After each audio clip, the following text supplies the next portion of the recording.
Hey guys, tonight we step into a place where storms whisper, not in booming crashes, but in sighs that curl across the desert air.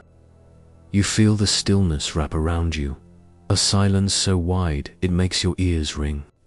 The horizon stretches flat, all cracked earth and broken stones, until you almost wonder if you've slipped into some simulation running on low graphics mode. And yeah, spoiler alert, you probably won't survive this. Not because anything scary will leap out, but because falling asleep while wandering in the middle of an ancient ritual site is not exactly OSHA-approved. So, before you get comfortable, take a moment to like the video and subscribe, but only if you genuinely enjoy what I do here. Drop your location and local time in the comments. It's weirdly soothing to see where everyone's tuning in from. Now, dim the lights, maybe turn on a fan for that soft background hum, and let's ease into tonight's journey together. The desert around you doesn't seem dead, not entirely. The air shivers, as though a storm has passed here recently, even though the cracked clay underfoot tells you it hasn't rained in years. You walk across earth that crunches like broken porcelain, each step snapping tiny veins of salt that have risen from below. The sun has already sunk, but the heat lingers, radiating upward in little ghostly waves that distort the horizon. In the distance, jagged hills form crooked teeth against a darkening sky, and the faint hum of wind sounds like a crowd mumbling far away. Some locals say this valley was once the altar of rain priests, people who devoted their entire lives to calling down water from empty skies. Imagine a whole community whose survival depended not on crops, not on weapons, not on trade caravans, but on whether a few cloaked figures could persuade the clouds to cry.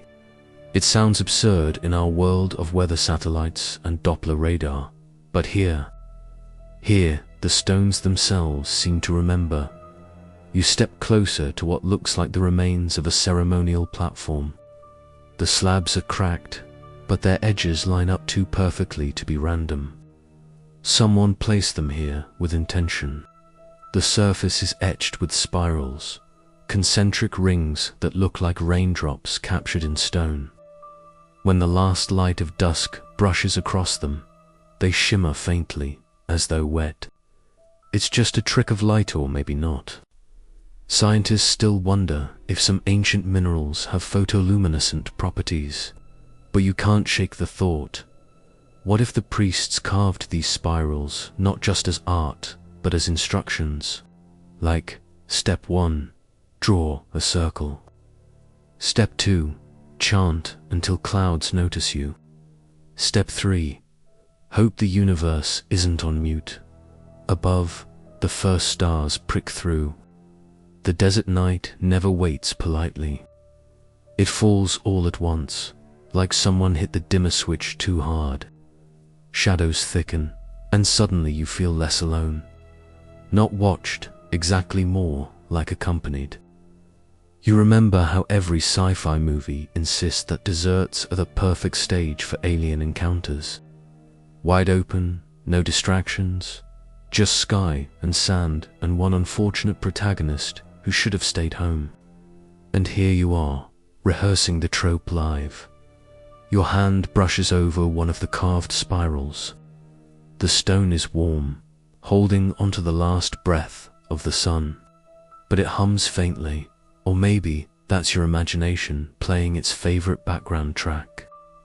People claim that these places hold residual energy, like the walls of a haunted house absorbing every scream. If stones could remember storms, could they also remember prayers? You half expect your fingers to tingle, to spark, but nothing happens except a small lizard darts out, glances at you like you're trespassing, and scurries away. Yeah, even the wildlife here has better boundaries. Legends say the priests dressed in cloaks, woven from reeds, dipped in ash. Their masks were carved with exaggerated eyes, meant to mimic the way clouds see. They danced until their bodies blurred with exhaustion, chanting syllables no one has translated. Maybe they were names of forgotten gods. Maybe they were just nonsense sounds, like toddlers babbling but with more confidence. Either way, the sound carried over the valley, a low drone rising into sudden sharp cracks of thunder. People swore storms came not long after. Coincidence? Sure, but scientists also note that collective chanting and drumming can influence local vibrations. Could it nudge weather patterns? Or are we just desperate to believe that humans could bargain with the sky? You imagine standing in the crowd centuries ago. You, holding a clay jar, waiting for the miracle of rain. The air would taste like dust, your throat scratchy, your lips split. The priests' voices would rumble across the ground, through your ribs, into your teeth. And then, if you were lucky, the horizon would bruise with clouds, and lightning would thread itself into the ground like some god signing a contract. Rain would come in sheets, drenching the earth, filling the jars, saving the season. If you were unlucky, well, you'd watch the priests collapse into the dirt, rainless, while the sky smirked down at your desperation. There's something about rituals that fascinates us even now. Not the light a scented candle and manifest a parking space kind, but the heavy kind, the ones that mean survival. This was life or death theater, and unlike modern theater, there was no encore. Fail once, and an entire village could wither. You glance up at the stars, bright and sharp as broken glass. It hits you, those same stars were watching then. The universe keeps its receipts. A gust of wind brushes over the platform, carrying a sound like a sigh. You look around, no trees, no grasses, nothing that could have made it. Just wind, raw and invisible, moving through broken stone. It almost says something, almost. You smile at yourself, classic spooky brain. But you stay a little longer, listening, because part of you wants to believe that storms do whisper. That priests left something behind, like a voicemail in the atmosphere, waiting for anyone brave or foolish enough to check it. A memory drifts back. The time you left your phone in your pocket during a thunderstorm, and the vibration buzzed against your leg in sync with the thunder. You laughed then. Now it feels like practice. Like the storm was dialing and you missed the call. Maybe the rain priests didn't just listen to storms. Maybe they were the operators, connecting lines between earth and sky, and somewhere deep in the silence, you hear it again.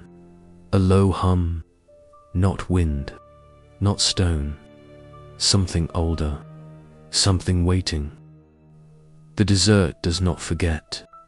You think it's empty, a blank canvas of sand and stone, but it remembers in ways that feel quieter than memory. Tonight, as you drift deeper into this cracked valley, it feels as though the land itself wants to tell you its story. Not in words, because words are clumsy, but in small details. The way shadows gather in fractures. The way air cools abruptly. The way bones lie half buried in dust. You stop near what looks like a ribcage made of stone. At first, you think it's an illusion, just another trick of light against jagged rock.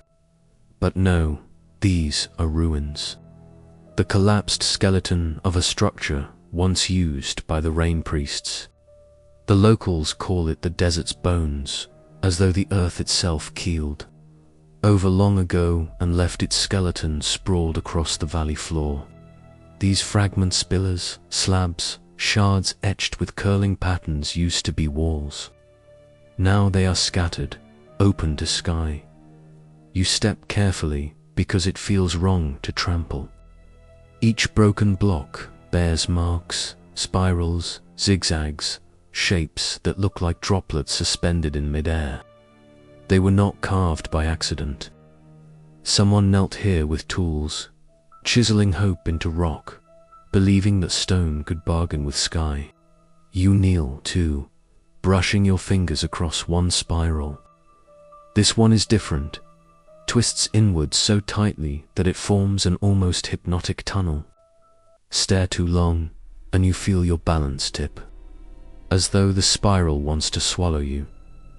Sci-fi has always loved spirals, time tunnels, wormholes, the swirl of galaxies. You can't help thinking this carving was more than rain. It was a metaphor for connection, for opening portals. Maybe the rain priests were early sci-fi fans, minus the streaming subscriptions. Maybe they were trying to bend not just clouds, but space itself. Scientists still wonder if resonance patterns etched in stone could alter air currents, like primitive acoustic engineering. Could sound and symbol shift weather? Or is that just us projecting Star Trek logic onto every mystery we can't solve?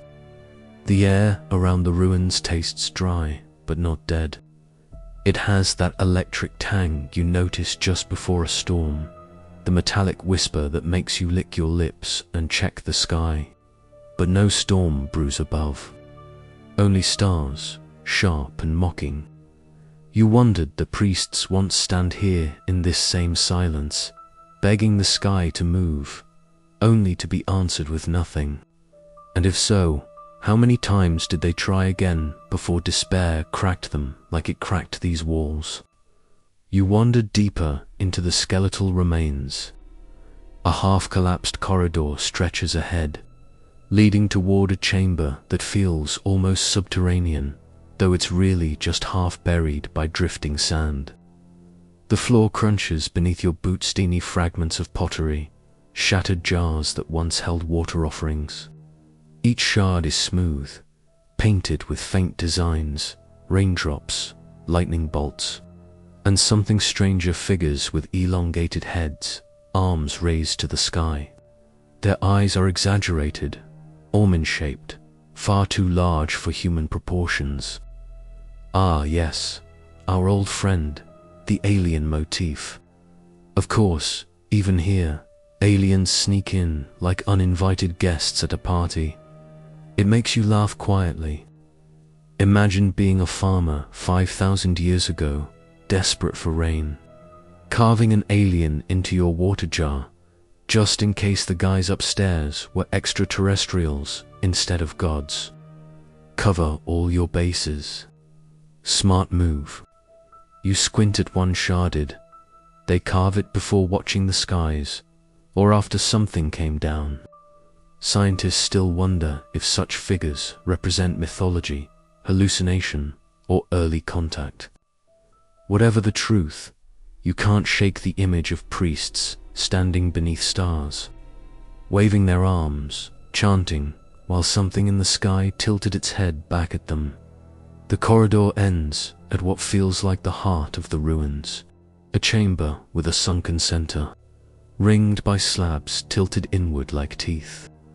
You stand in the middle and suddenly feel small, as though the stones lean closer to listen. The acoustics are odd here. Your breath echoes softly, multiplied into whispers. You test it with a hum. The sound bounces back in layers, forming chords, harmonics you didn't create. Did the priests build this deliberately, shaping sound until it resonated skyward? You imagine them chanting here, hundreds of voices, their sounds spiraling upward into the stars. For a moment, you try it yourself. A low note, almost a growl.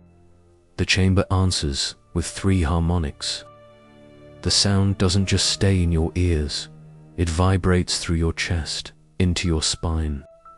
It feels like the stone itself is playing you, not the other way around. You stop abruptly, heart hammering. Somewhere in the back of your mind, you joke, "Congrats. You've just dialed the weather hotline." But another part of you wonders if you woke something dormant. You sink onto one of the slabs, breathing slowly, staring up at the cut of stars through the chamber's opening. Each star burns with patient light, like a spectator waiting for the next act. If you were a priest, this is where you would dance yourself into exhaustion, offering your body to rhythm, hoping the storm would finally arrive. It's both theatrical and tragic. Every ritual, every gesture carried hope heavier than the desert's silence. And then, just as your eyelids lower, you hear it, the faintest drip. You freeze, drip, again, water. Impossible. You look around, but the chamber is bone dry. No cracks, no clouds. Yet the sound continues, irregular but insistent, like water hitting stone. You follow it with your ears, circling the chamber, but find nothing. It's as if the ruins themselves are replaying memories, looping old rainfall like an audio ghost. You close your eyes and let it play, drip, drip, in the darkness. The sound multiplies, turning into a shower, then a torrent. You almost smell wet earth, sharp and sweet. The desert bones remember. They've kept the rain alive, if only as an echo. And just when you're lulled, lightning flashes not in the sky, but in your mind. Bright, silver-white, carving veins through your imagination. You jerk slightly, breath caught. Was that memory too? Or something the priests left behind, embedded in this place? You'll never know, but as you sit there, you can't shake one thought. Maybe the desert is not waiting for rain. Maybe it's waiting for someone to listen long enough to remember with it. You step away from the chamber of echoes, still carrying the phantom drip of rain in your ears. The desert is quiet again, too quiet, as if it has politely shut the memory off once you've had your fill. The stars above wheel slowly, dragging time forward, though you can't tell if minutes or hours have slipped past. Out here, clocks feel like a rumor. What draws you next are the fragments of masks.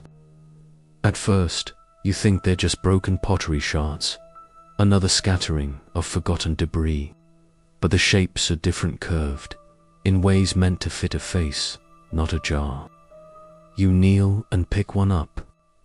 It's smooth, made of baked clay, and painted faintly with lines of blue pigment that somehow survived centuries of sun. Around the eye hole, blackened streaks stretch outward like lashes of lightning. You realize these were masks of the rain priests. Not decorative, not for fun, these were tools. Or maybe shields. The people believed they gave the priests power, or at least the illusion of it. And really, what's the difference? If a community sees you in a mask carved with storm symbols and believes you can bend the sky, then maybe you actually can, at least in their hearts. And hearts are where survival begins. You find another fragmented jawpiece with jagged teeth etched into it. Were they trying to frighten something away? Or maybe mimic thunder, lightning, storm beasts? The designs are dramatic, exaggerated, even a little cartoonish. If modern cosplay conventions can give shy people the confidence to strut, imagine what these masks did for a priest trembling before a sky that refused to answer. And here's the sci-fi part. One mask fragment is lined with a thin layer of shiny mineral, almost like obsidian but flecked with silver. It reflects the stars sharply, too sharply, like a mirror polished by someone with more than clay tools. Scientists still wonder how such mineral coatings ended up on ceremonial masks. Trade route, meteor dust, or was someone trying to create a device that could catch and redirect light almost like an ancient telescope lens? Imagine a mask not only hiding a face, but amplifying vision. letting the wearer see storms before they came. You lift the shard to your face, just to test the weight. For a moment, the world tilts. Stars bend faintly around the edges, as though the shard remembers its role. You laugh under your breath, a sleepy half-joke. Great. I've unlocked night vision DLC. But even as you lower it, a whisper lingers. What if these masks weren't costumes at all? What if they were prototypes? Human attempts at technology before we had the words for it. Nearby, a cluster of masks lies half-buried, better preserved. You brush sand away and uncover 3 full pieces. One is painted with spirals, the same raindrop design from the altar stones. Another is long-nosed, exaggerated, like a bird's beak pointing skyward. The third is unsettling, featureless, smooth, only 2 hollow eyes staring blankly. You try to imagine a figure dancing in torchlight, cloaked in reeds, face hidden behind that blank mask. You'd be terrified, and maybe that was the point. Fear gathers power, but masks also serve another function, transformation. You put one on, you're not yourself anymore. You're a channel, a messenger. Maybe the priests used them not just to hide, but to become something else, part human, part storm, part myth. And isn't that what rituals always try to do? To let mortals step sideways into a role bigger than themselves. The desert wind picks up suddenly, hissing through the ruins. It rattles shards, hums across hollow eye holes. For a second, it feels like the masks are whispering, their voices thin but insistent. You catch fragments, nonsense syllables, or maybe ancient words. You know it's just wind, but still, you lean closer, listening. Maybe if you decode it, the sky will bend for you too. You think about modern parallels. Masks today hide identities, but also grant new ones. Anonymous internet avatars, cosplay, personas, even the masks of professionalism we wear at work. Sci-fi plays with this all the time. Aliens who disguise themselves as humans, androids who slip into synthetic flesh. But the Rain priests were doing it analog, centuries before special effects. Theirs were masks meant to impress the cosmos, not just each other. And maybe the cosmos was watching. Scientists still wonder if rituals like this weren't just psychological, but somehow electromagnetic, shaping the brain, shaping the air. Could belief itself alter weather? Could masks focus not only human attention, but atmospheric response? You hold the blank mask again and wonder what it would feel like to wear it under a thunderstorm. Lightning above, chants below, and you faceless. More concept than person. Would you still feel fear? Or would the mask eat your fear for you, leaving only the storm to fill you? A sudden flash crosses your mind, not memory, not imagination, but something in between. You see a circle of priests, masked, arms raised, their cloaks flapping like torn wings. Their masks shimmer in torchlight, and the sound is deafening. A chorus, layered, building. The sky is black overhead, but the edges flicker. You smell rain before it falls, and then the vision fades, leaving you alone again with broken clay in your hands. You laugh softly, because of course your brain conjured that. You've been feeding it ruins and stories all night. But deep down, part of you wonders, was that your own invention, or a replay left in the masks themselves? Residual memory, encoded somehow in minerals, waiting for someone to hold them long enough. The desert around you shifts again. The stars seem brighter now, crueler. The masks in your lap stare up blankly, refusing to answer. And for the first time tonight, you realize you're beginning to feel like a priest yourself. alone in a valley, whispering at the sky, hoping for rain that may never come. The night deepens and the desert cools. You can almost hear the temperature dropping, the air settling into its nocturnal rhythm. What was blistering heat only hours ago has softened into crispness that bites at your skin. You pull your cloak well, okay, it's just a thin jacket. But let's not ruin the dramatider around you as you walk toward the darker heart of the ruins. Something pulls you forward, something quieter than curiosity, stronger than fear. The masks are behind you now, but their empty eyes linger in memory. Ahead lies a ridge where the stones rise higher, half-buried walls leaning into each other as though conspiring. The ground here dips slightly, forming a natural amphitheater. You pause at the rim, peering down. It's shallow but wide, the kind of space where voices would carry. And suddenly, you imagine it. Hundreds of people gathered here, all silent except for one group. The priests.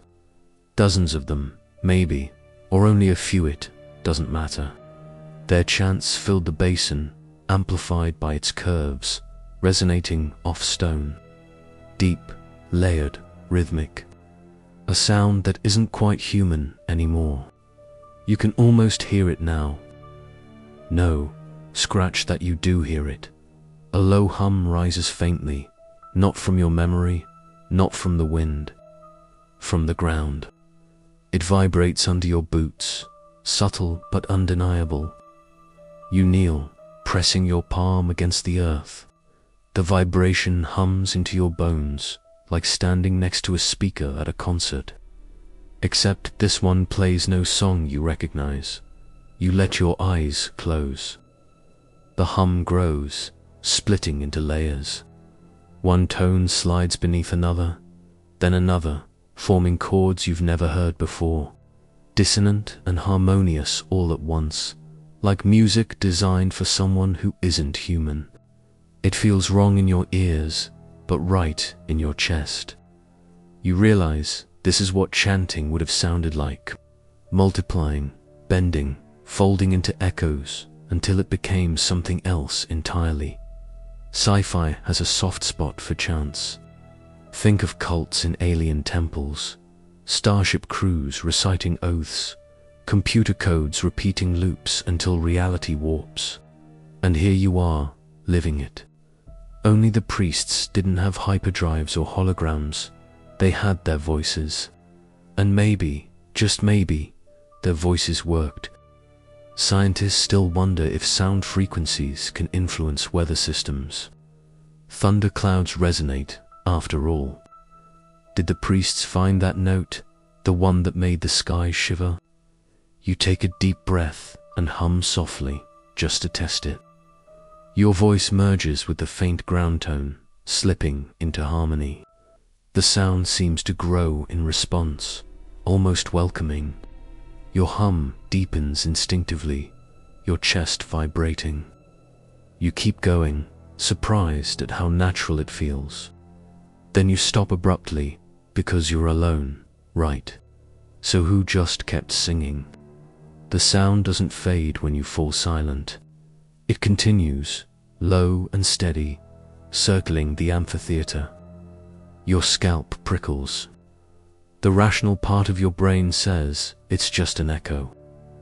But echoes don't persist without input. This one does.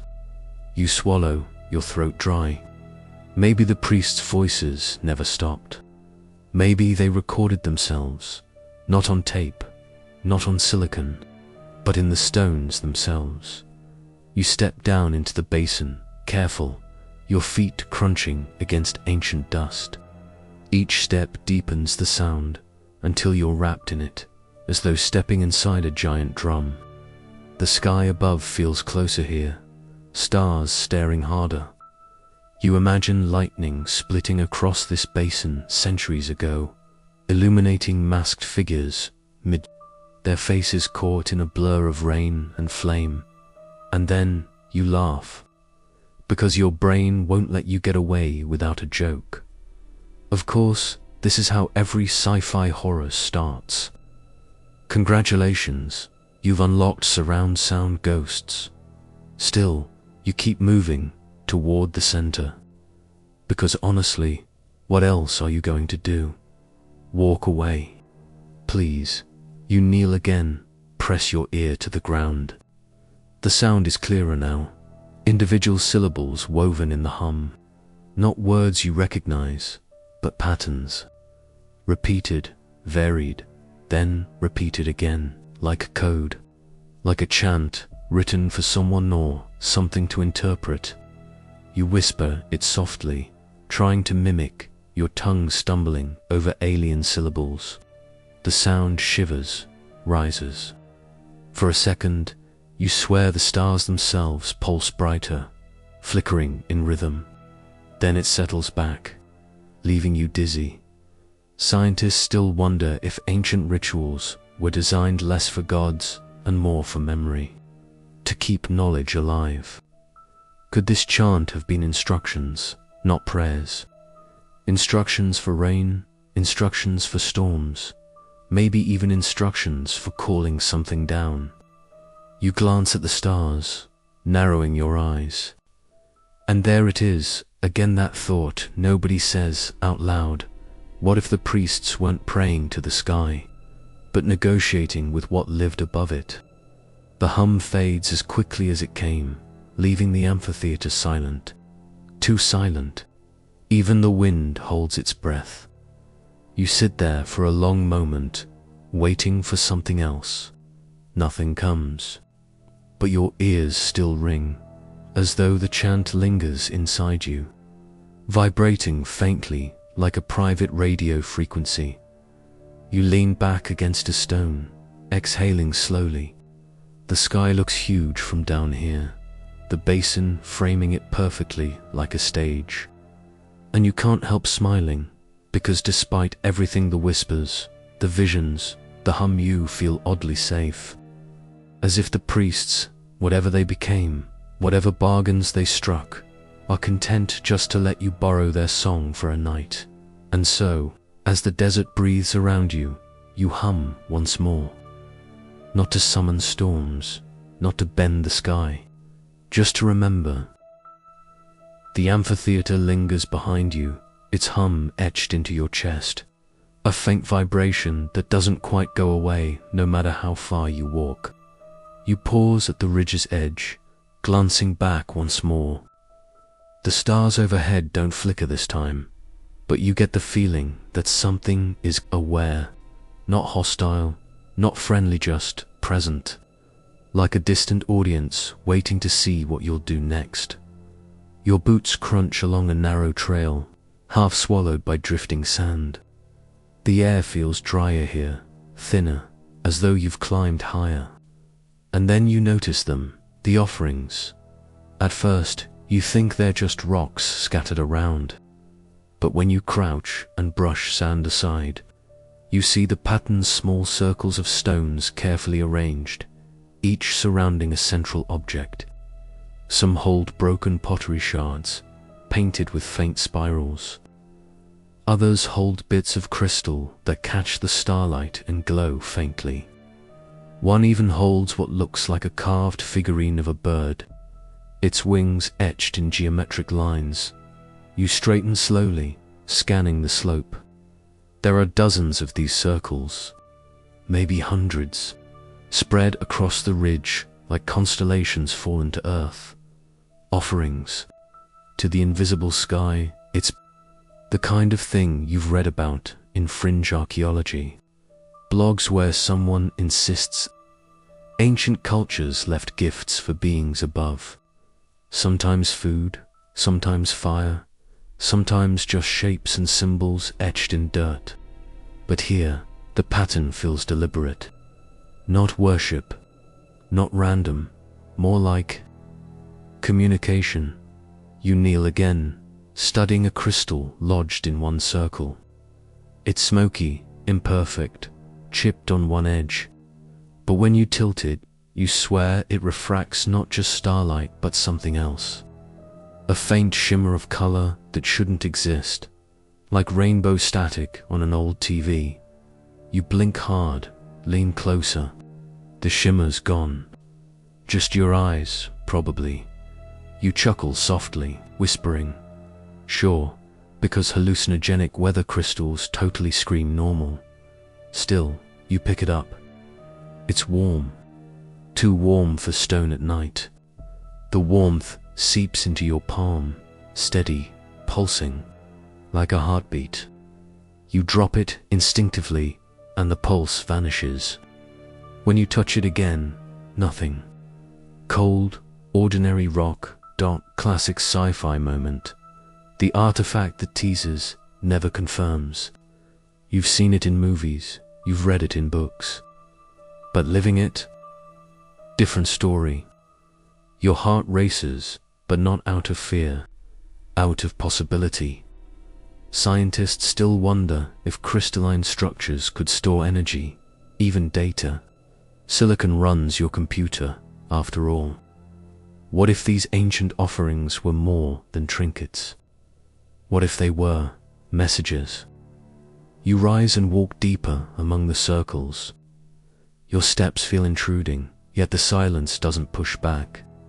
Each cluster tells a story you can't quite read. Spirals, triangles, broken pottery with strange etchings. Bones placed deliberately in line with the stars. The bones stop you for a second. Long, slender, bird-like. Definitely not human. But too big for birds, you know. You whisper, "Okay," either oversized seagull or... The priests had interesting dinner guests. The circles stretch farther than you can track. You imagine the priests placing them one by one, year after year, storm after storm. Did they believe the sky demanded tribute? Or were they simply broadcasting a signal, offering as language, not sacrifice? You kneel again, touching a spiral painted faintly on a pottery shard. The spiral repeats itself 3 times, each smaller than the last, until it disappears into a dot. Your mind instantly maps it to galaxies, black holes, orbits. You wonder, were the priests trying to mirror the cosmos, or map where they thought their gods lived? Your fingers trace the spiral, and a chill runs down your spine. You remember the chanced vibration from the basin. What if these offerings weren't separate? What if the priests combined sound and symbol, crystal and chant, creating a full system ritual? The amphitheater amplified their voices. The offerings grounded their intent. Together, maybe they bent the sky. Your thoughts spiral, pun intended. Imagine thunderheads boiling over the ridge, lightning exploding above, rain slamming into sand as chants vibrated through stone circles, glowing faintly from crystal refraction. Not magic technology disguised as faith. A system no modern scientist could replicate, because the priests didn't leave formulas, only rituals. You laugh again, shaking your head. And here I am, piecing together cosmic Wi-Fi with 0 bars of signal. Still, the speculative question lingers. Scientists still wonder if intention itself has measurable energy. Placebos prove the brain can trick the body. Could collective belief, amplified by ritual and symbol, trick the weather? You walk further, deeper into the ridged belly. The circles grow larger here, some big enough for you to stand inside. You hesitate, then step into one. Immediately, your skin prickles. Not cold, not hot, just alive. Like static building across your arms. You freeze, half expecting lightning to drop from a clear sky. But nothing happens.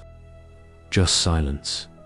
You exhale slowly, realizing you've been holding your breath. And you say the obvious. Yeah, sure, stand in the ancient weather circle. Great idea, but then Curiosity wins. You whisper a single hum, just like in the amphitheater. The air inside the circle thickens. Sound warps slightly, bending in ways it shouldn't. For half a second, you think you hear words layered under your hum. Ancient syllables. Then it's gone. You step out quickly, shaking off the tension. Outside the circle, the world feels normal again. The stars overhead blink innocently. You almost want to laugh, except your palms are sweating. The ridge looms higher ahead, darker now. And in your gut, you know the offerings lead somewhere. Not random. They're breadcrumbs. A trail pointing to the priest's true altar. The place where offerings ended and bargains began. So you walk on, deeper following the circles like stepping stones into the unknown. And somewhere, just at the edge of hearing, the chant begins again. The chant is faint, at first like wind threading itself through the canyon walls, carrying a note too steady to be random. You pause, tilting your head, and there it is again. Not loud, not clear, just a reminder. The sound doesn't frighten you anymore. It doesn't even surprise you. It feels inevitable, as though the priests left behind echoes that know when to appear, like weather patterns on repeat. And as you climb higher along the ridge, the trail widens into a natural ledge, almost flat. You stop short, because here the offerings vanish. No more circles, no crystals, just bare rock polished unnaturally smooth, as if thousands of feet once walked here. You step onto it, and something in the air changes. It's heavier, thicker, pressing gently against your skin. And for the first time, you sense what this place was used for. Not prayer, not supplication. This was performance. The priests must have stood here, facing the sky. Behind them, the amphitheater that amplified their voices. Before them, the storm plains. And above them, clouds they summoned door, maybe clouds that summoned themselves. You picture it, dozens of figures in ceremonial robes, their hands lifted, crystals glinting in firelight, voices rising in sync, the air thick with ozone pressure, building in your ears until the first fork of lightning cracked across the sky. You can almost hear it. You do hear it. Thunder rolls, faint but steady, even though the night above you is clear. You laugh softly, whispering, of course, the world's creepiest surround sound speaker system, but the question tugs harder. Now, did the storms really answer? Or did the priests only believe they did? You remember reading about modern rainmakers who used cloud-seeding planes, dispersing silver iodide into the atmosphere to force condensation. A scientific trick dressed in chemistry. What if the priests stumbled onto their own version? Sound waves, crystals, geometry, different tools, same outcome. Scientists still wonder if resonance can alter physical systems. A bridge can collapse when soldiers march in sync. A glass shatters under the right pitch. Could thunderclouds, heavy with potential, be coaxed into release with carefully tuned vibration? You breathe slowly, eyes scanning the horizon. And then you notice something strange. The air above the plane shimmers, just slightly, as though heat is rising. But the night is cold. Your breath still fogs in front of you, so why the mirage? You blink hard. The shimmer remains.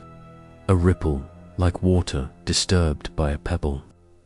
It moves across the sky, faint but undeniable. Your first instinct, atmosphere distortion, heat pockets, maybe. Your second instinct, cloaking device. Yeah, you're laughing at yourself, but isn't that what every sci-fi flick teases? Hidden crafts bending light. Your sarcastic brain mutters, sure, invisible mothership hanging out in Nevada. Totally normal bedtime stroll, but the shimmer doesn't vanish. It pulses faintly in time with the thunder you still hear. Though the sky is empty, you crouch, laying your palm against the rock. It's vibrating, subtly, but there. The ground itself is humming. Okay, you whisper. Either tectonic hiccup or someone left the bass on. The hum grows, not loud, not threatening, just present. Like the planet itself is tuning into an old channel. And the moment you notice, your body sinks without asking. Your heartbeat matches the rhythm. You close your eyes. You picture storm clouds rolling in. You picture rain hammering the desert, lightning forking across the sky, and for a fraction of a second, you smell it. That sharp metallic temps of ozone. You even feel droplets kiss your skin. When you open your eyes, the ground is still dry, the sky still clear. The storm was inside you.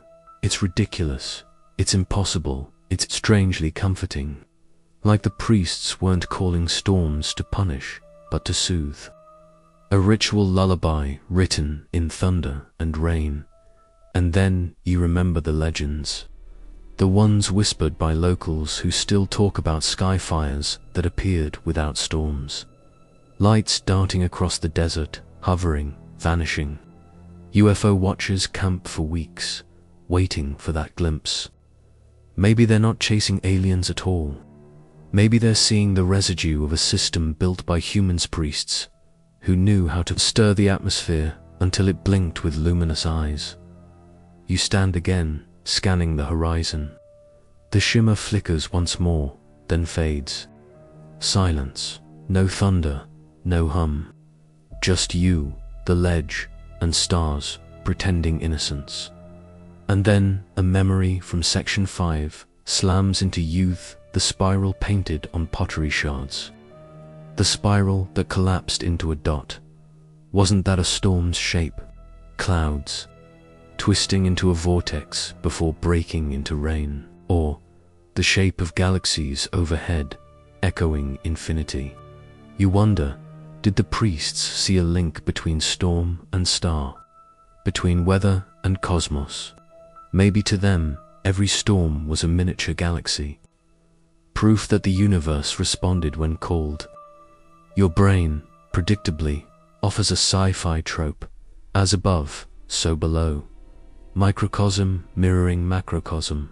Thunderhead as training ground for speaking to the stars. And of course, if they could summon clouds, maybe they thought they could summon visitors riding within. You laugh nervously. Great, just summon an alien Uber while you're at it. Still, the unease doesn't leave, because deep down, you know storms are unpredictable. You can't tame lightning, you can only dance with it. And maybe that's the point. The priests weren't controlling weather, they were conversing with it, negotiating, sometimes rewarded with rain, sometimes punished with silence. You step away from the ledge, back toward the trail winding upward, but the thought gnaws at you. If storms could answer, what else could?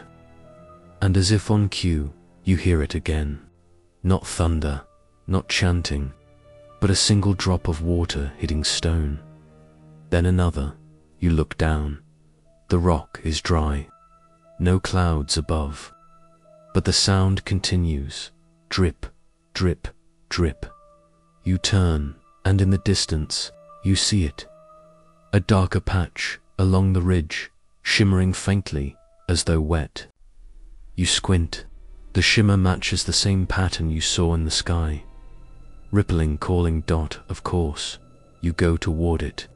Because you're curious. Because you're stubborn. And because, let's be honest, probably won't survive this anyway. The drip grows louder as you walk. Your boots scuff against stone that grows cooler with each step. The air dampens, carrying that faint metallic temps of rain. And then you realize what you're approaching. Not just an altar, not just a ritual site, but the beginning of something deeper. A cave mouth, black and waiting, its edges wet, its ceiling dripping. Inside, shadows shift. The storms may have answered above, but here, below, something else waits. The cave mouth gapes before you, a dark slit in the ridge, the kind of entrance you'd walk past in daylight without noticing. But here, under starlight and phantom thunder, it pulls at you like gravity. The drip of water echoes softly, steady as a metronome, luring you closer. You hesitate on the threshold, your hand brushing damp stone. The rock is slick, cold, almost breathing. You chuckle under your breath. Perfect. A dripping, ominous hole in the desert. This is exactly where normal people decide to turn back. Of course, you step inside. The air cools instantly. Your skin tingles as though you've walked into a different season. The outside desert heat, even in nighttime, feels like a memory. Here, the cave exhales with damp breath, carrying a faint earthy sweetness, like rain on dry soil. Petrichor, delivered without clouds. Your eyes adjust slowly. At first, it's only blackness. Then faint luminescence reveals itself. Patches of mineral along the walls, glowing soft blue-green like moss stolen from a sci-fi set. Not bright, just enough to paint outlines. You move deeper, each step echoing with exaggerated weight. The drip continues, rhythmic, as though the cave itself keeps time. And soon, the space opens wider. The ceiling rises. Stalactites loom like jagged teeth. Some glisten with moisture. Some hum faintly, vibrating under your presence. Yes, hum. You pause, placing a hand on one. It's trembling, not random. A steady frequency, low and pulsing, echoing deep into stone. You tilt your head. The vibration matches the faint thunder you heard outside. A chill climbs your spine.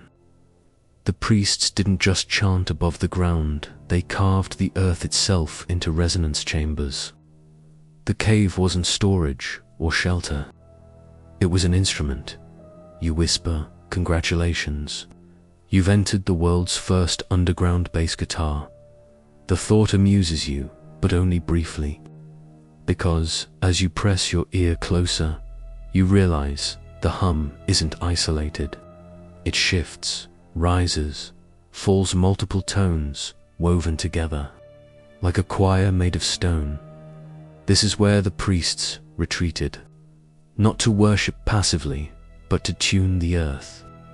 Maybe the amphitheater outside amplified voices upward, but the cave amplified sound inward, downward, into the bones of the planet. And you ask yourself, scientists still wonder if seismic activity can be influenced by sound. Could repeated frequencies weaken rock? Could vibration trigger tremors? Or, in the priest's hands, could hums coax rain-bearing fault lines to release underground water into springs? You step deeper, following the glow. The walls narrow, then widen again into a chamber that takes your breath. A dome, naturally carved but smoothed by hands, gleams faintly. The center holds a shallow pool, black as obsidian, its surface rippling with every drip from the ceiling. The water glows faintly from minerals, as though stars have fallen in. You crouch beside it. Your reflection wavers pale, stretched, stranger than you remember. For a moment, you swear another face looks back. Not yours. Longer features, sharper eyes. It vanishes when you blink. You mutter, "Great, haunted puddle.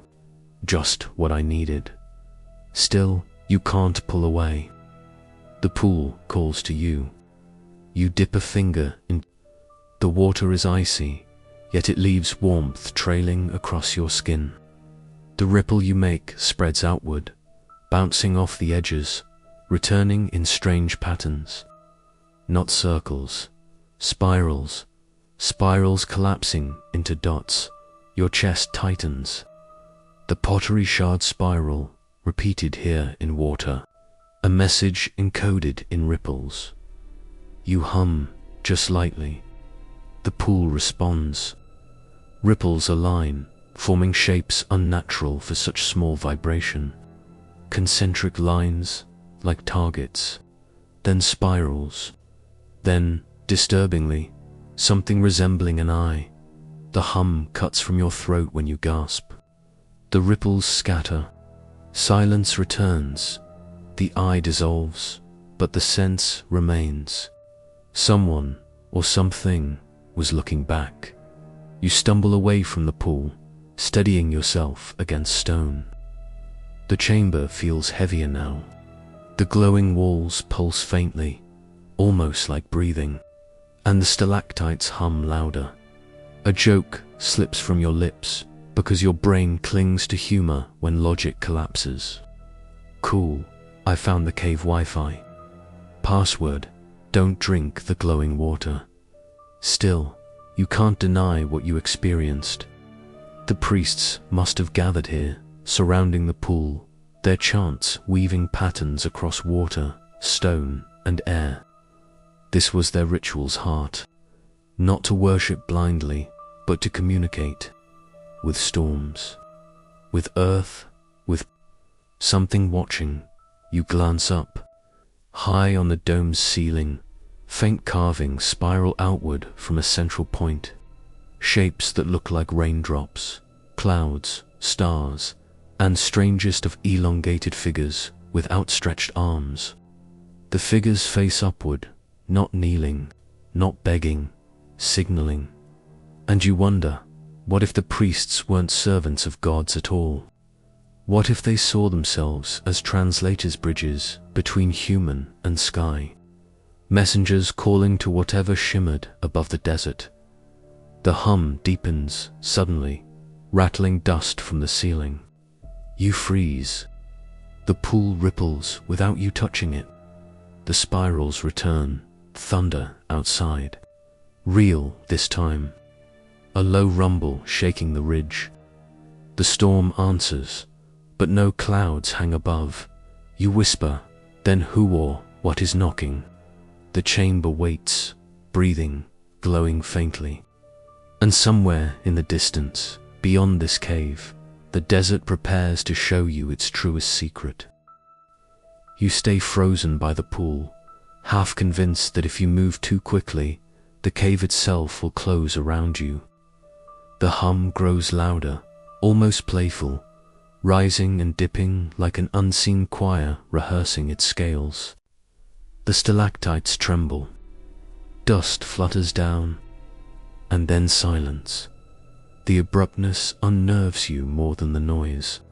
You whisper, "Great," always comforting when a cave decides to hit pause.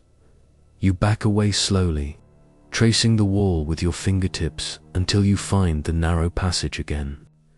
The air feels denser now, humid, as though the cave exhaled a storm into your lungs. The drip of water follows you outward until at last, the desert greets you again. But the desert has changed. The stars overhead flicker unnaturally, not like distant suns but like lights, moving, darting, pausing mid-air.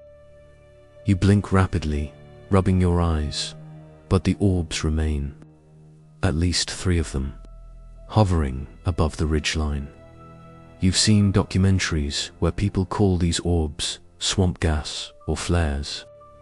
But out here, with the cave's hum still in your bones, you know these lights aren't flares. They move with intent. One slides sideways, another dips low, then vanishes in an instant. The third lingers, glowing faintly like a lantern too far to touch. You grin nervously. Yeah, no. That's not Venus. Unless Venus just learned parkour, And here's the kicker. No clouds cover the sky, yet thunder rolls again. Not overhead. All around. It vibrates the sand, shakes your knees, echoes inside your teeth. The desert itself rumbles, as though hollow beneath your boots. Then it happens. A streak of light splits the horizon, silent, leaving behind no tail, no debris, just a clean, surgical line that fades instantly. A shooting star, you'd tell yourself if you wanted sleep tonight. Except it traveled upward. Your chest tightens. Every UFO cliché you've ever laughed at is suddenly standing in front of you, tapping politely. Scientists still wonder if desert conditions, thin atmosphere, heat ripples, magnetic anomalies explain why so many UFO sightings happen here.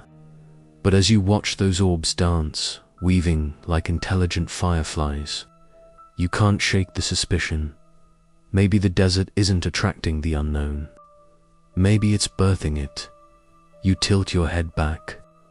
The shimmer you noticed in section 6, remember that ripple across the sky. It's back. Broader now, pulsing, like a sheet of transparent fabric draped across the heavens, quivering under invisible hands. And for one disorienting second, you see depth in the shimmer. Not just a flat ripple, but layers. Like the sky is a veil, and something vast crouches just behind it. Shapes move, too big to comprehend. You can't tell if they're machines, living beings, or illusions stitched by your sleepless brain.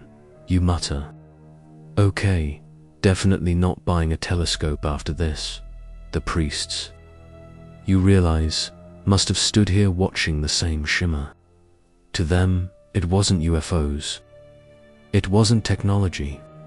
It was sky alive. The desert's ceiling as membrane, thin enough to press against with chants, offerings, spirals. They didn't worship weather.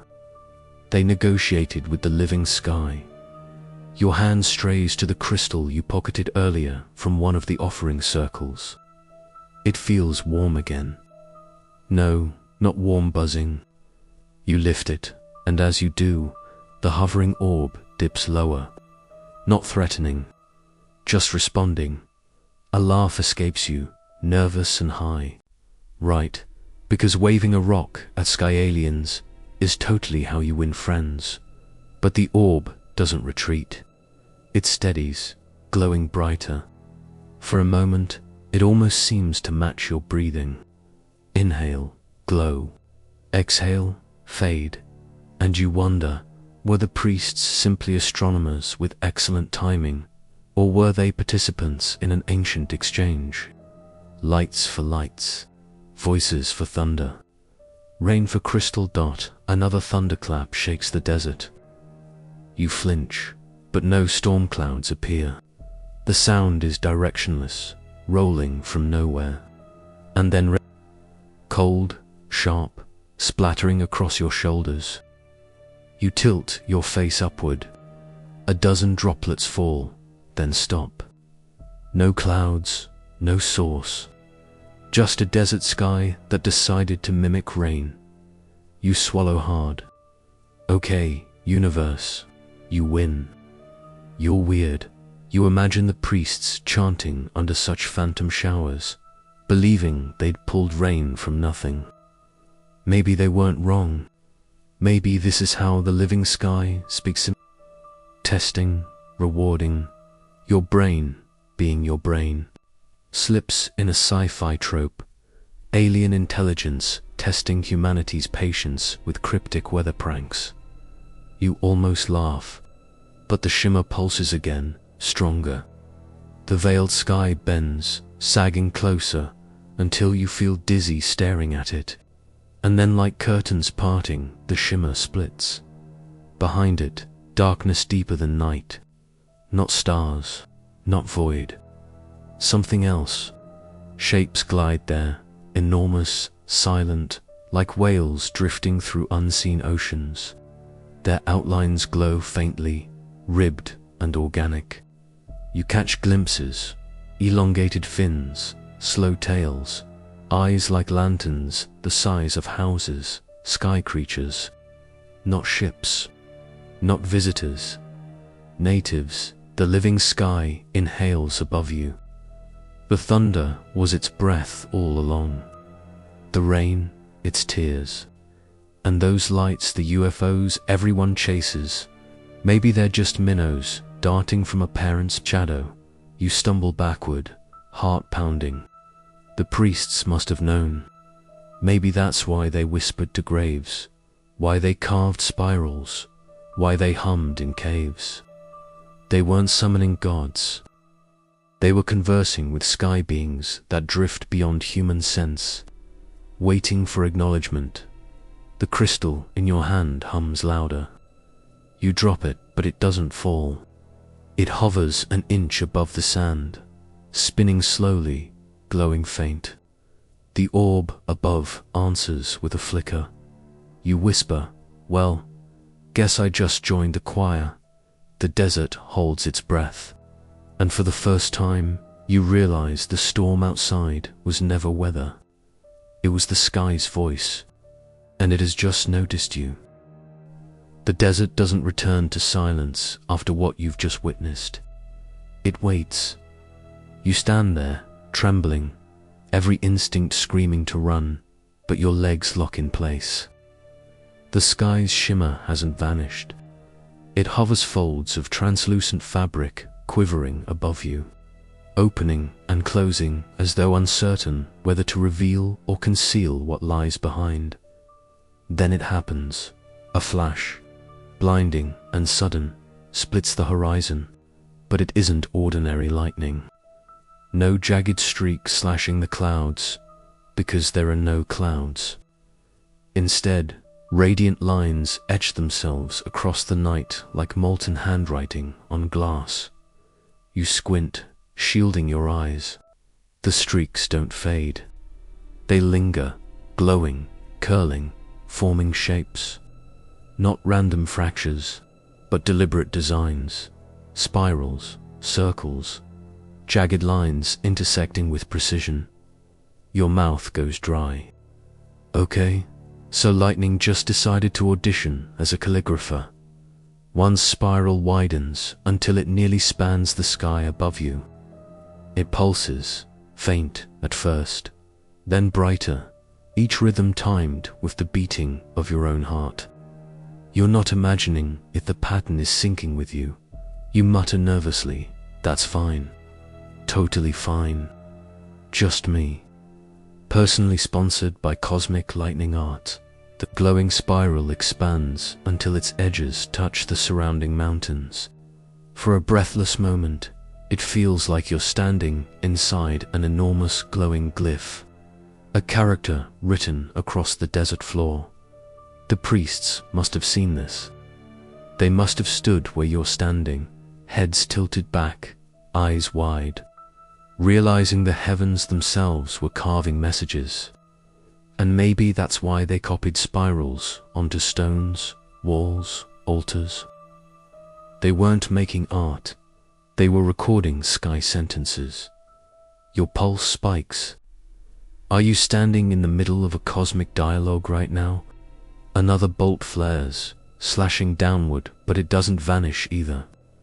It draws lines intersect, forming what looks like a hand, 5 points radiating outward, a palm wide enough to cup entire valleys. You laugh breathlessly, half in awe, half in fear. Great, now the sky's waving at me. Hi, hello. Totally normal Tuesday night. The hand-shape lingers, shimmering like heated metal, then dissolves. In its place, dozens of smaller streaks appear. They crisscross rapidly, forming a lattice net, stretching from horizon to horizon. Each line glows blue-white, buzzing faintly, vibrating the air. The desert hums in reply. Rocks beneath your boots rattle softly. And you realize the net isn't random. Each intersection of lightning lines lands precisely above one of the spiral stones you saw earlier in the ruins. Perfect alignment, as if the ancient markers are grounding points for this electric web. Your skin prickles. The priests didn't just watch the sky, they mapped it. They prepared the desert as a giant circuit board, designed to interact with storms that weren't storms. The air thickens. Every breath tastes metallic. You raise your hand, and the hairs on your arms stand stiff. The net overhead pulses once, twice. Then all lines converge into a single radiant beam stabbing downward toward you. You flinch, bracing for fire, for obliteration. But the beam doesn't strike. It stops just above your head, shimmering like a column of glass. Inside it, symbols flicker, geometric shapes morphing into patterns you almost recognize. Constellations, waves, arrows. Your throat goes dry. You've got to be kidding me. I can't even read my electric bill, and now I'm supposed to read lightning subtitles. But some part of you understands. Not in words, in impressions. The column isn't trying to communicate through language. It's tuning your senses, calibrating you like an instrument. You feel what it's saying. We are here. We have always been here. The desert listens because we speak through it. Your knees weaken. You picture the priests, chanting in rhythm with these flashes, each syllable an attempt to mirror the sky's pulse. Their rituals weren't begging for rain, they were mimicking dialogue, trying to answer, and then, for one surreal moment, the column shows you something else. Images, not clear, but visceral. A village standing in rainless heat. Priests kneeling, arms raised, spirals carved into sand. Lightning descending, not to destroy, but to sketch. Raindrops falling afterward, enough to save crops, enough to let life continue. The implication punches through your ribs. The sky didn't just respond. It delivered. You stagger backward, blinking away the after. The column fades. The lattice dissolves. The desert exhales. But before silence settles, one final bolt slashes across the heavens. Unlike the others, this one is unmistakable. A spiral with a line through its center, precisely the symbol carved in the hidden cave. It burns above you for what feels like forever, then vanishes. You whisper hoarsely, "Signature." That was a signature. The priests weren't madmen. They were archivists.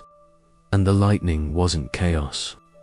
It was memory etched in fire across the sky, waiting for someone to notice. The thought chills you deeper than the night air. Maybe you weren't supposed to notice. Maybe you've stumbled into a conversation still ongoing. One humanity forgot how to answer centuries ago. The desert waits again, still watching, and you realize, with an ache in your gut, the next move isn't the sky's, it's yours. The desert is quiet now, too quiet.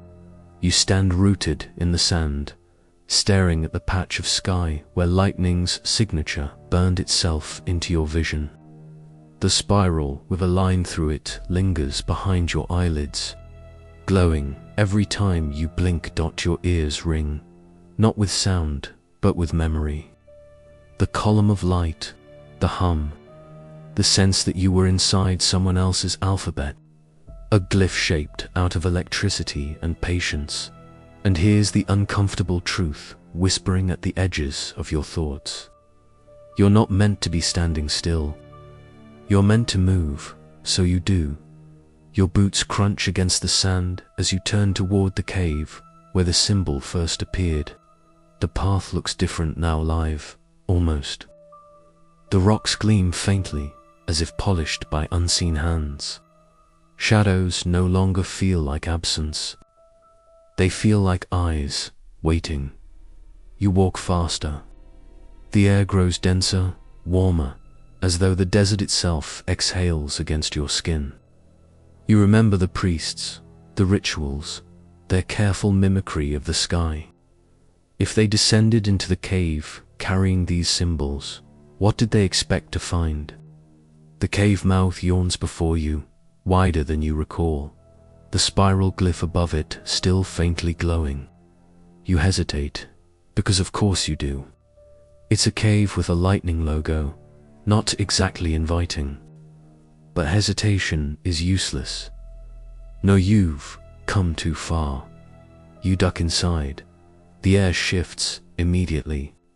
Cold, damp, carrying the faint scent of minerals and something sharper ozone, the smell of storms.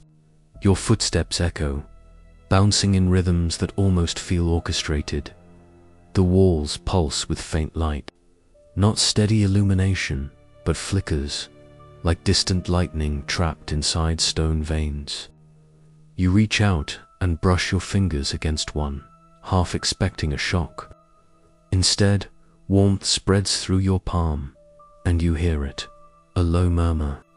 Not quite a voice, not quite static.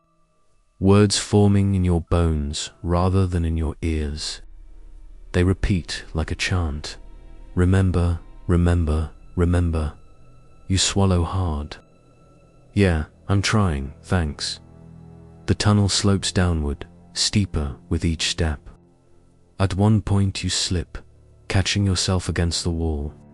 Your palm presses against another glowing vein, and this time the flicker surges. For a heartbeat, the cave isn't stone, it's glass. You see straight through it into a world lit by perpetual lightning storms, spirals written across horizons, colossal figures moving as if they are made of electricity itself, and then it's gone. Just rock again, cold and unyielding. You shake your head. Either I'm seeing previews for some cosmic documentary, or my blood sugar's tanking. The tunnel levels out, and the space opens into a chamber. It is vast, circular. The ceiling disappears into shadow, though faint flickers trace spiral patterns up its surface. In the center, a stone platform rises, smooth and symmetrical, as if carved not by hand but by precision tools. Around it, concentric rings of stone mark the floor, each inscribed with lightning-carved grooves. You step closer. The platform hums, and then dash movement, not physical, but electrical. Sparks leap between the grooves, skipping like fireflies, forming temporary bridges of light. Each spark lands with intent, spelling out patterns faster than your eyes can follow. But your body recognizes the rhythm. It's the same heartbeat pulse that once synced with the spiral in the sky. You climb onto the platform without knowing why. It just feels inevitable, as if your story has been leaning toward this point all along. The hum grows louder. Sparks gather at your feet, spiraling upward around you. They don't burn. They feel like rainfall, gentle, cleansing, but carrying weight, and then the chamber responds. The walls flare, every vein of trapped lightning glowing at once. Spirals, circles, hand shapes. You see all the symbols drawn tonight reappearing here, echoing across stone. The chamber is a book, and the lightning is its ink. Your chest tightens. The priests must have stood here, too. Their chants, their rain calling, their spirals they weren't begging. They were rehearsing, practicing, until the chamber recognized them. The question claws at you. Recognized them as what? Worshippers? Students? Partners? The sparks around you climb higher, swirling in vertical spirals. For one surreal instant, you're the axis of a miniature storm, a human-shaped lighthouse. And then contact, your mind isn't your own anymore. You see drought-stricken plains, crops withered, people on their knees. You feel their desperation. Then, a blinding storm, lightning carving spirals above, rain hammering the earth. Relief, laughter, survival, the images shift. A line of priests, hands linked, voices rising. The chamber alive just as it is now, their bodies illuminated by spirals. Then disappearance. Not death, vanishing. Their presence blinking out as if absorbed into the lightning itself. Your throat closes. Did they become part of it? Did the ritual turn them into echoes within this network of light? You hear the murmur again, clearer now. Remember, remember, remember. But beneath it, a second voice, fainter, sharper. Answer, you jerk. The chamber isn't just recording history. It's waiting for interaction. It has been waiting for centuries, patient as stone, restless as lightning. Answer. Your voice cracks, swallowed by the chamber. Answer how? The sparks pause, suspended mid-air like curious eyes, and for the first time, the symbols on the walls rearrange. Spirals shift, lines re-angle, circles break open. They converge into one new shape, a door, not a physical one. A glowing outline, vertical, rectangular, thrumming with energy. Your pulse thunders. Do you step through? Do you even have a choice? You breathe deeply, the air buzzing with ozone. Then you laugh, nervous and thin. Of course, sure. Mysterious lightning door in a cave. That's always a good idea. You step forward. The moment your foot crosses the threshold, the chamber vanishes. No stone, no sparks. No echoes, just light. Endless, shifting, alive. Spirals stretching into infinity, intersecting hands of fire, lattice forming and breaking in waves. You're suspended, weightless, as if your body has dissolved into a thought, and within this infinite storm, you feel them, the priests.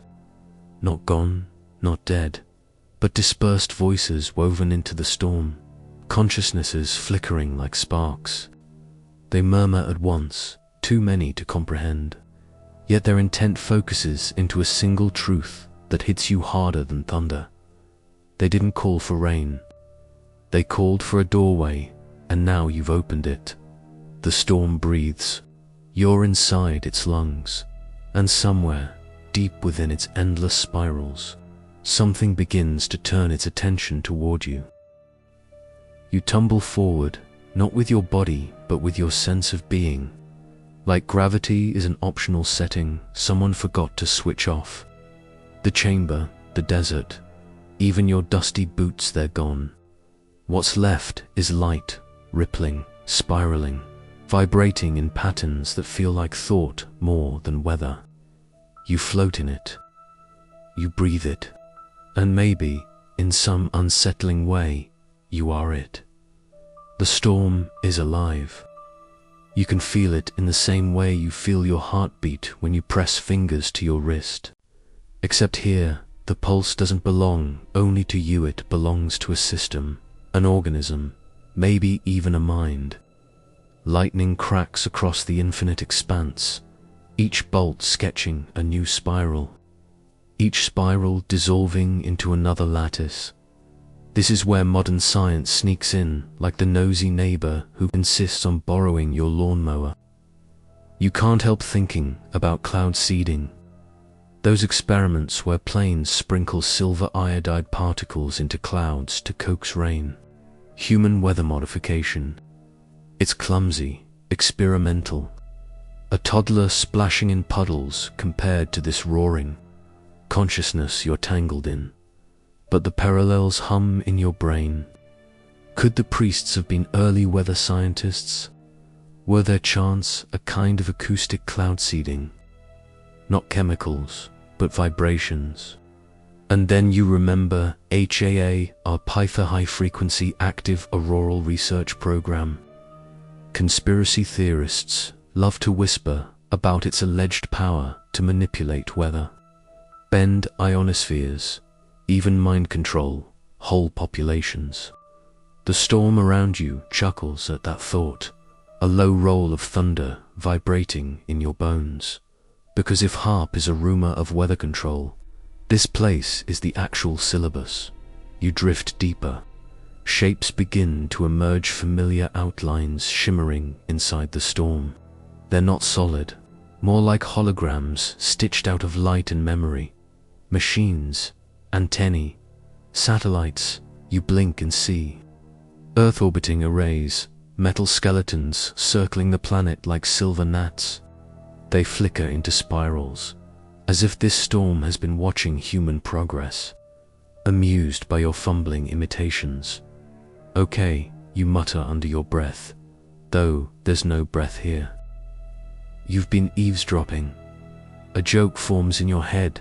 If Area 51 has cameras pointed at the sky has cameras pointed back, and then the storm shifts. The spirals rearrange into a clearer form, a grid. It stretches in every direction, lightning connecting nodes like veins in a glowing organism. You feel a hum of recognition, though you can't place why. Then it hits you. It looks like a neural network, a storm thinking in circuitry. Scientists still wonder if consciousness could arise in systems that aren't biological. Could a hurricane be alive? Could a galaxy? Could electricity itself hold memories? You're floating inside an answer that feels dangerously close to yes. And yet, it's playful. A bolt zips past you in the shape of a paper airplane. Another curls into a stick figure before dissolving. You laugh because apparently cosmic weather minds enjoy doodling. But behind the play, intention throbs. The storm is showing you patterns because it wants something. Information exchange, dialogue, or maybe recruitment. You remember the priests, their vanishing act during the final ceremony. Were they drafted into this lightning mind, their consciousness uploaded like USB drives into a cosmic mainframe?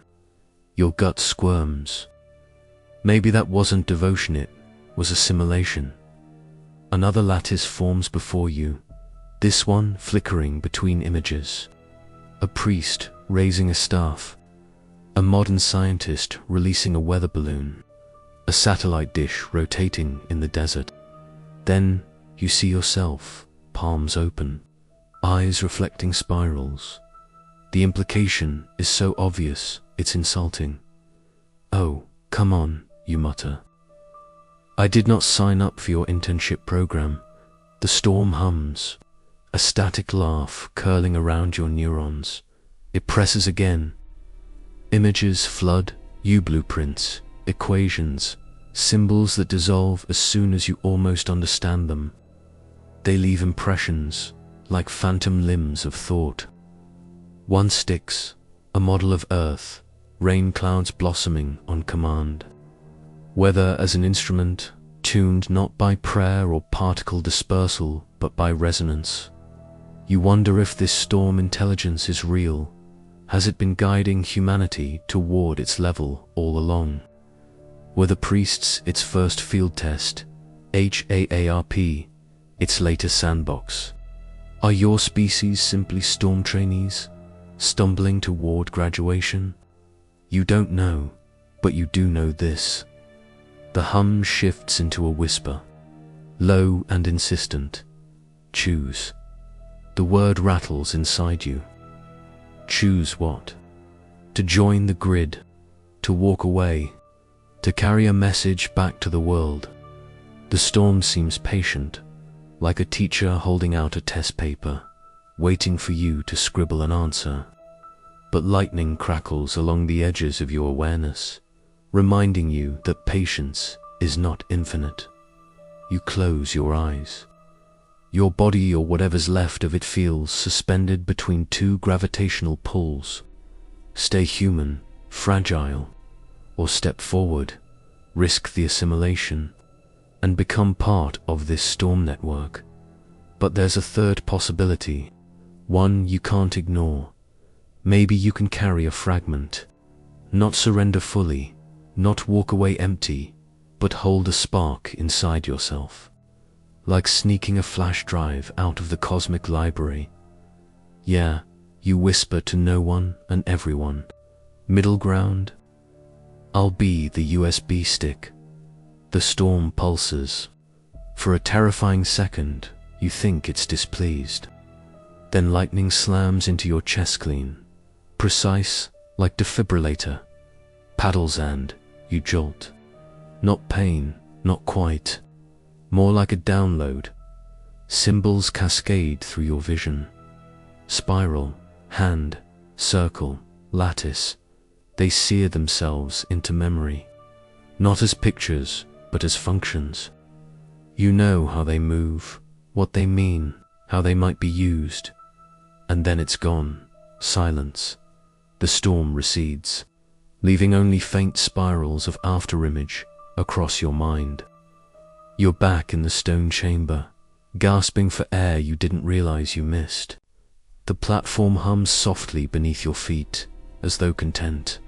You stumble forward, knees weak, palms tingling. The glowing door has vanished, but the chamber feels less empty now.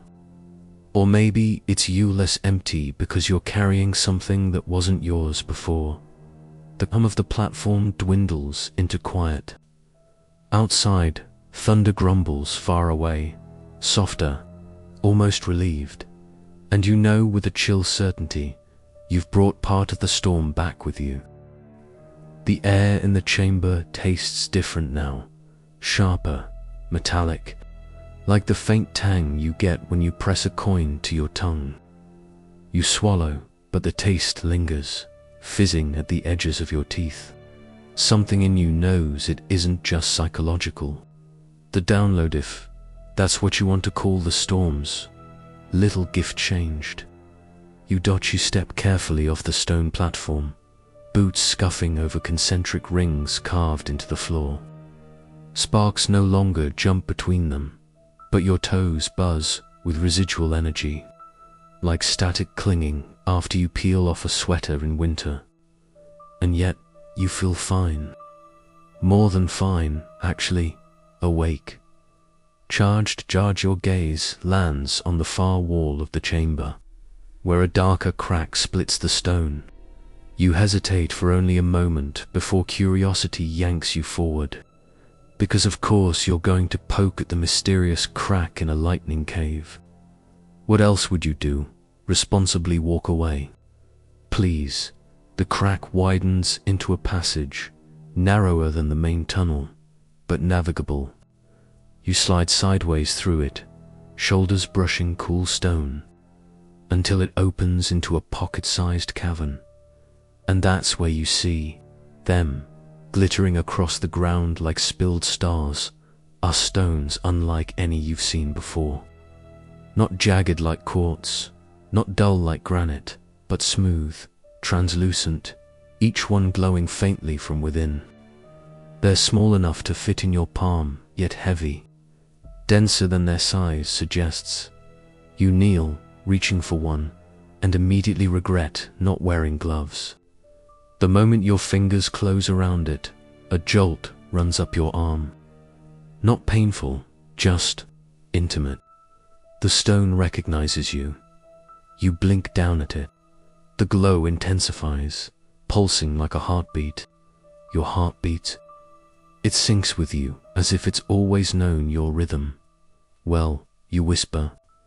This is either the coolest souvenir or the weirdest parasite. The stone flickers in response, and you're hit with a flash of imagery, not like the storm's all-encompassing flood, but a single, precise memory. Rain, sheets of it, pounding on parched earth, and in the center of it all, a figure holding a stone identical to yours. Chanting into the downpour, you stumble back, nearly dropping it. Your heart hammers. These aren't just rocks. These are the rainstones, the tools of the priests. You pick up another, and the vision shifts. This time, fire in the sky, streaking downward, splitting the night. A meteor. The impact shaking the earth, scattering shards across the desert. The realization clicks. These stones weren't carved. They weren't mined. They fell. Meteor dust solidified into crystals, their structure unlike anything terrestrial, which explains the density, the glow, the personality, because you're increasingly convinced these things aren't inert. Scientists have long speculated about the origins of life, whether it came from a primordial soup bubbling away billions of years ago, or from space-borne seeds carried on meteors. Panspermia, they call it. You stare at the rainstone in your palm and think, maybe it's both. Maybe life didn't just come from the stars, but weather, too.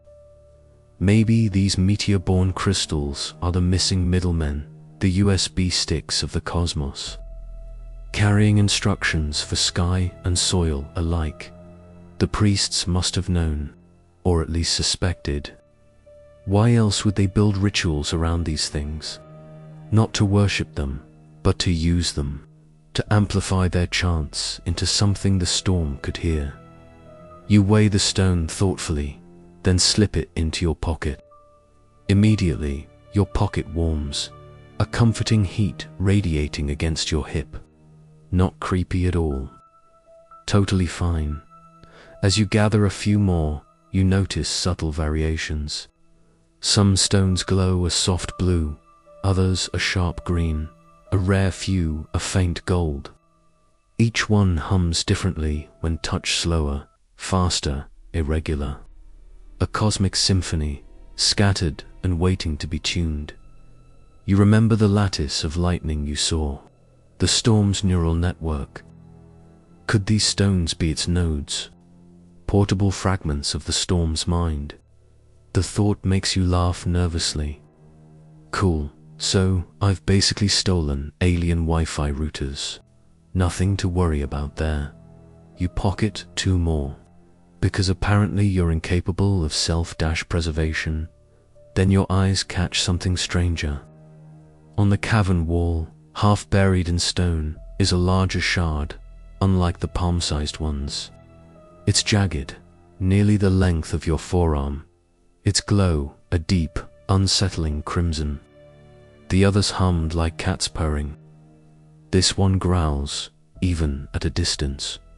You hesitate. Every instinct tells you not to touch it, which, naturally, is why you take a step closer. The surface vibrates, faint ripples running across its face, as though it's alive under its crystalline shell. You extend a cautious finger, barely grazing the edge. The cavern explodes with sensation, heat, pressure, screams of wind battering your ears. You're no longer kneeling in the desert caviar streaking through atmosphere. A blazing meteor plummeting toward Earth. The sky tears apart around you. Air igniting, the planet rushing up with terrifying inevitability. Then a boom that rattles your bones even across memory. The shard shattered, scattering itself, embedding into earth and sand, and a voice. Not the storms, but deeper, older, alien. Carry us. Spread us. Awaken us. You yank your hand back, chest heaving. The cavern is quiet again, the shard dimming like it spent too much energy yelling at you. You sink onto a nearby rock, clutching your knees. Okay, so these stones aren't just storm tools. They're alien seeds. Maybe technology, maybe life, maybe both. The priests didn't just find a cosmic shortcut to rainfall, they stumbled into a galactic ecosystem, hitching rides on meteors.n now. You've pocketed a handful of them. Brilliant, your mind spins. If the storm's consciousness is real, maybe these rainstones are its anchors, fragments scattered across worlds, waiting for intelligent hands to pick them up, sing to them, complete the circuit. Earth just happened to be one of those lucky planets. The thought is exhilarating and horrifying all at once. You glance back at the crimson shard, still faintly glowing.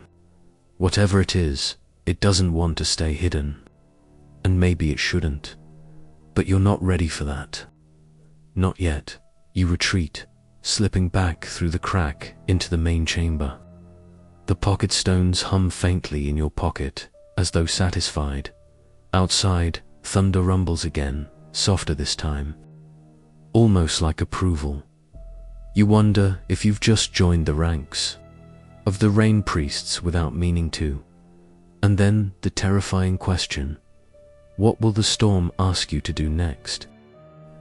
The desert night spreads above you like a velvet quilt pricked with faint, tired stars. You climb out of the chamber's mouth, dragging your body into the open air. And for the first time in what feels like forever, the cave isn't humming in your ears. The silence is almost louder than the storm's voice. But not for long. The rainstones in your pocket buzz, faint but insistent, like a phone on silent mode. They seem to tug at you not physically, but directionally, south, toward the horizon where the dunes flatten into something darker. You don't know why you follow. Maybe because you're curious. Maybe because you're exhausted and curiosity is easier than resisting. Or maybe because, deep down, you're already entangled. The walk is long, but the desert night cools your skin, and the sand hardens into a crusted path. The stars above grow dimmer as the horizon swallows them. That's when you see it, a basin dot from a distance. It looks like a shadow against the sand, a depression sprawling wider than a small lake, though when you step closer, the air thickens. The taste in your mouth sharpens metallic again, stronger than inside the chamber. Locals call this place cursed. You know that without needing to hear it from anyone, the basin radiates unease. Your pulse speeds up in a rhythm not entirely your own. The ground at the rim is littered with stone shards, some glinting faintly in moonlight, more rainstones, fractured, discarded, maybe even rejected. The priests must have come here, gathered here, lost something here. You crouch and pick one up. Unlike the ones in your pocket, this one is cold, lifeless. It doesn't hum, doesn't pulse, doesn't greet you. Just a dead crystal, the cosmic equivalent of a drained battery. You whisper, guess not all of you made it. The basin floor stretches before you like an empty amphitheater. You descend carefully, boots sliding on loose gravel. The deeper you go, the heavier the air feels. Like gravity is more insistent here, trying to press you into the earth. And then you see them. Circles, dozens, maybe hundreds, etched into the cracked clay of the basin floor. Some spirals, some lattice, some hand-shaped symbols carved with precision, then burned by lightning. They glow faintly in the moonlight, whispering a history you can't quite hear. This was their stage, their temple, their final attempt. You walk among the symbols, tracing their grooves with your fingertips. The edges are sharp, not worn by centuries, as if the desert itself refuses to erode them. You remember the broken tablet describing the last ceremony. This must be where it happened, and you feel it. The absence, a hollow in the air, like a sound that should be there but isn't. The priests vanished here. Not died, vanished. The storm absorbed them, swallowed them whole, leaving the basin scarred and humming with unfinished energy. Your stones pulse hotter in your pocket, like they recognize the basin too. You pull one out, the blue one, and hold it above a spiral. It reacts immediately, glowing brighter, syncing with the carved lines until the entire spiral flares faintly blue. The basin awakens, one by one. Circles and spirals flicker, triggered by the stone in your hand. Lines of faint light trace across the floor, connecting symbols like constellations. For a moment, you're standing in the middle of a star map drawn on Earth, and then the basin speaks, not with sound, but with weight. Pressure builds in your skull, not pain, but insistence. A wordless command: continue. Continue what? You mutter. I'm not exactly fluent in storm speak. The rainstone answers with another flash of imagery. Priests standing here, stones in hand, chanting. Lightning slamming into the basin, thunder vibrating through their bones. The sky opening, wider than wide. And then gone, you swallow hard. The stones want you to finish what they started, which is, you know, absolutely terrifying. But part of you is curious. What if you can? What if the priests weren't erased but transported, pulled through into the storm's lattice network? What if the cursed basin isn't cursed at all, but a gateway? You look around. The etched symbols glow brighter now, casting ghostly light across the cracked clay.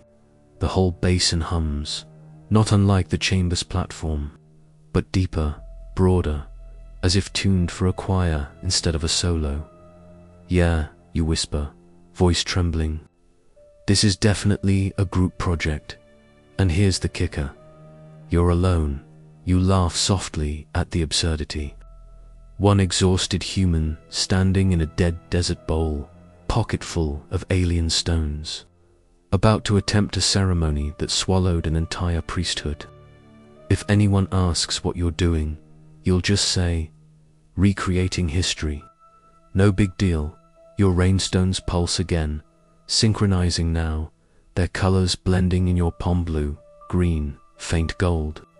Together, they hum in a harmony you feel more than hear. A spiral at your feet flares bright. Lightning cracks overhead, startlingly close, though no clouds darken the sky. You lift the stones higher. The basin roars. Symbols ignite all around you, the etchings glowing white-hot. Thunder rolls, not from the heavens, but from beneath your feet. You stagger, but don't fall. The storm's voice pushes harder into your mind. Continue, open, answer. And for one dizzying second, you think you see them. The priests, shadows standing in concentric circles, hands raised, eyes alight with spirals. They don't look mournful or trapped. They look waiting for you. The rainstones in your hand burn hotter, yet you can't drop them. Energy shoots up your arms, through your chest, into your skull. Your body is a conduit now, whether you like it or not. Lightning slams into the basin, not once, not twice, but continuously, bolts hammering the earth without scorching it, feeding into the glowing symbols instead. The basin is alive, an engine roaring to life. Your heart races, synced with the rhythm.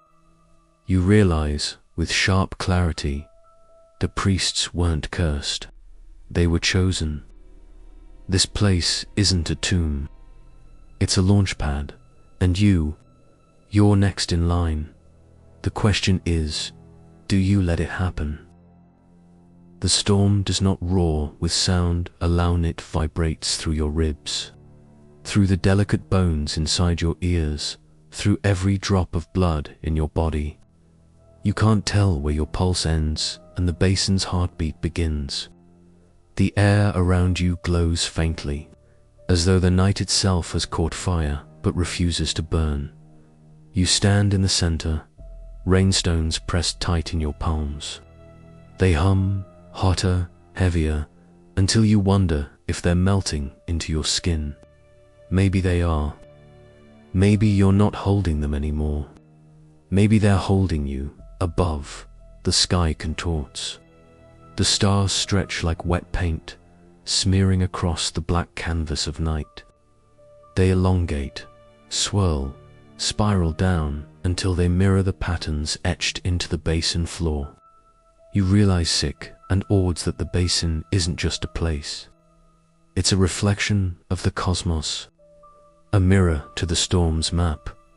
Your throat is dry, but the storm doesn't care.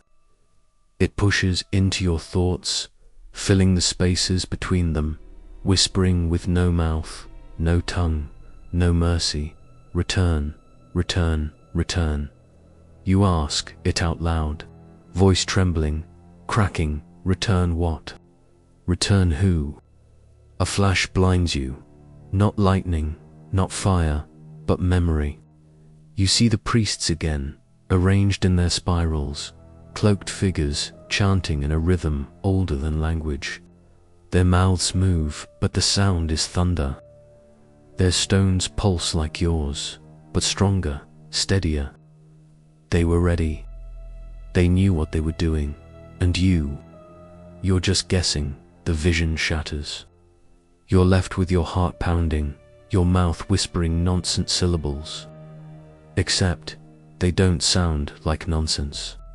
They sound like echoes of the chant. Your tongue isn't moving the way it usually does.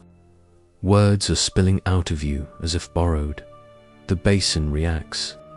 Symbols ignite brighter, spreading outward until the entire floor is ablaze with lines of light. The ground doesn't crack, though it should. The weight of power is immense, but the earth holds. You feel something tug at your chest, not physical, but soul deep. A pull backward, sideways, in every direction at once. Like your body is a tether and someone is yanking the other end. For a moment, you panic.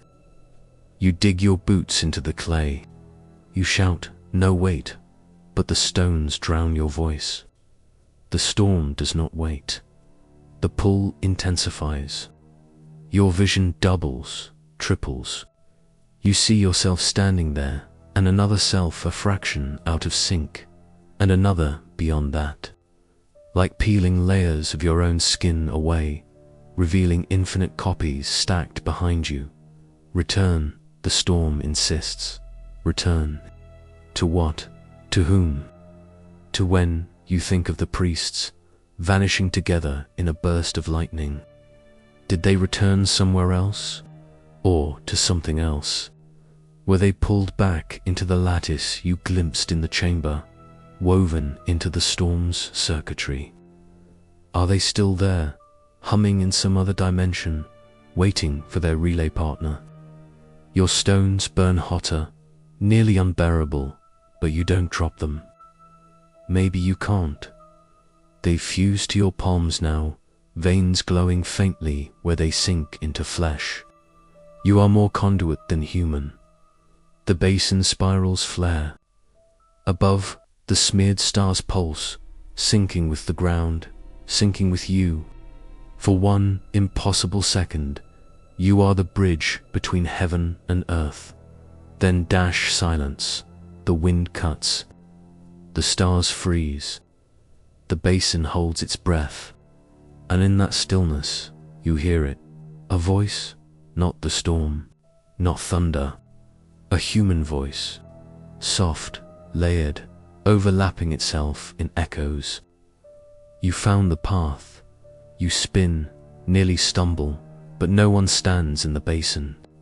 The voice comes from everywhere at once, soaked into the clay, bouncing off the cymbals, humming inside your skull. Who are you? You ask. We are what remains, the voice answers. We are the return. Shadows ripple at the basin's edge. They're faint at first, but as your eyes adjust, you see them clearly, figures in cloaks, their outlines shimmering like heat haze. The priests, or what's left of them. They don't walk, they hover. Their feet blur into the glowing clay, their bodies tethered to the spirals like marionett. One raises a hand, and your stones blaze brighter in response. You carry what was broken, the echo says. You awaken what we left behind. You swallow hard. And what happens if I keep going? The basin quakes beneath you, but not violently. Like a heartbeat, strong, steady, certain. The shadows lift their heads in unison. Then the gate opens. You don't ask where it leads. You already know the storm won't answer. Your brain claws for humor because fear needs a disguise, and you mutter, "Right, sure. Just casually open a cosmic gateway at 2 a.m. Normal Tuesday." But deep inside, you know this is not casual, not optional, not random. You were dragged here for this. The shadows move closer, circling you. Their forms blur and stretch, weaving into the spirals themselves. The basin's symbols shift, flowing like liquid light, forming new patterns under your feet. Your stones hum in a triad, vibrating so violently your teeth chatter. The basin roars. Above, the stars collapse inward. The night sky folds like paper, curling toward the basin, funneling into a single vortex. You stare into it, dizzy, nauseous, entranced. It's not space. It's not sky. It's something else. A tunnel. A corridor made of lightning and silence. The priest's shadows whisper together, their voices layering into a chant that wraps around you like a blanket you didn't ask for. Your stones throb, synchronizing perfectly with their rhythm. And then you realize this isn't their chant anymore. It's yours. The sounds pouring from your throat match theirs perfectly. You're not borrowing their words anymore. You're speaking with them. The basin splits open. Light floods upward. A column of raw energy punching through the vortex above. The storm surges, screaming in colors your eyes can't process. The shadows vanish into the light, one by one, until you're the last figure left in the basin. The pull intensifies again, not backward, not sideways, forward, through the tunnel, toward the return. Your body trembles, torn between fear and surrender. You whisper, half to yourself, half to the basin. If I go, do I come back? No answer, only the roar of the storm and the stones, glowing so bright they erase the shape of your hands, urging you onward. You stand at the threshold, basin trembling, vortex wide and waiting. Somewhere in the static, the storm's voice cracks again. Return. You close your eyes, exhale once, and step into the light. The moment you step into the light, the world tilts not violently, but with a slow and disorienting drift, like your body is suddenly a leaf carried downstream. Your senses scatter. Sight becomes sound, sound becomes touch, touch becomes memory. You're not walking anymore. You're floating. You're not breathing. The storm is breathing for you. Colors rush past colors you don't even have names for. Shades that shimmer somewhere between silver and thought, between green and regret. They fold over each other, cascading like waterfalls of liquid aurora. And beneath all that movement is a rhythm, pulsing steady, deeper than thunder, softer than heartbeat. You recognize it. It's the chant. But this time, it isn't coming from the shadows of priests. It isn't echoing from a basin floor. It's inside you. It's you. Your throat hums without effort, your body vibrating with the ritual's pattern. Every syllable you utter weaves seamlessly into the larger fabric of sound surrounding you. For the first time since stepping into this mystery, you don't feel like an intruder. You feel like a thread stitched back into the tapestry. As you drift, the corridor of lightning stretches, then softens.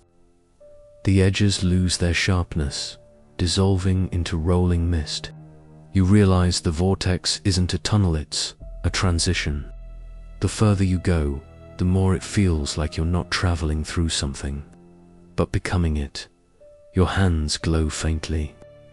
The rainstones are no longer separate objects. They've melted entirely into your palms, veins gleaming silver blue. You flex your fingers, and arcs of light ripple outward, harmless but powerful, as though your nerves now extend into the storm. Ahead, the mist parts. A vast plain unfurls, a landscape made of clouds, rivers of vapor curling over hills of soft thunder. Shapes drift across it. Not people, not quite, but silhouettes stitched from stormlight. Some resemble the priests. Others look stranger, taller, with arms like branches and faces that change every second you look. They turn to watch you pass, not hostile, not welcoming, simply aware. You feel their gaze in your bones. Scientists still wonder if weather has consciousness, you think. What if this is it? What if storms remember? One figure approaches, drifting closer, robes woven from vapor, mask shaped from rain. Unlike the shadows in the basin, this one is whole, alive. You've returned, it whispers, voice softer than drizzle, heavier than oceans. You want to protest, you're not one of them. You're just a person who stumbled too far, a curious soul who can't resist mysteries. But your mouth betrays you, answering in the chant's rhythm. We are all return. The figure tilts its head, perhaps smiling, perhaps not. Then dream with us, and dream you do. The cloud plain folds into darkness, but not the terrifying kind. It's warm, like a quilt of storm clouds pulled across your shoulders. In that velvet dark, you see flickers moments from the priests' lives, stitched into yours. A boy standing on cracked earth, lifting his hands as thunder rolls in. A girl painting spiral symbols across stone with ash and water. An elder carving rainstones from minerals that glow faintly under starlight. A group circling together in laughter, in harmony, before the chant begins. They're not ghosts. They're not lost. They're alive here, woven into the ritual's dreamscape. You realize, with a pang of awe, this is the return. This is where they went when the drought stole the rain and lightning swallowed them. They didn't vanish. They transformed. Your body sinks gently, weightless, as if rocking on invisible waves. The chant around you softens, becomes lullaby-like. Even your sarcasm, usually sharp as a defense mechanism, melts into a quiet smile. Of course, you whisper to yourself, the great cosmic mystery ends up being one big stormy nap. The figures shift, glowing brighter, their forms blurring until they're indistinguishable from the mist.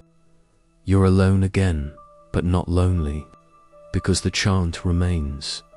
You lie back, though you're not sure there's ground here, and let your eyes close. The silver veins in your palms fade, though the warmth lingers, like embers after a fire. For the first time, you're not asking questions. You're not wondering about lightning corridors or cosmic lattice. You're not straining for answers. You're simply dreaming the ritual. And in that dream, the rain comes. Not as a flood, not as destruction, but as a gentle shower, misting down across the plain, across your face, across the entire memory of the basin. It feels like forgiveness. It feels like sleep. The storm fades now. The voices that once pressed against your ribs soften into background hums.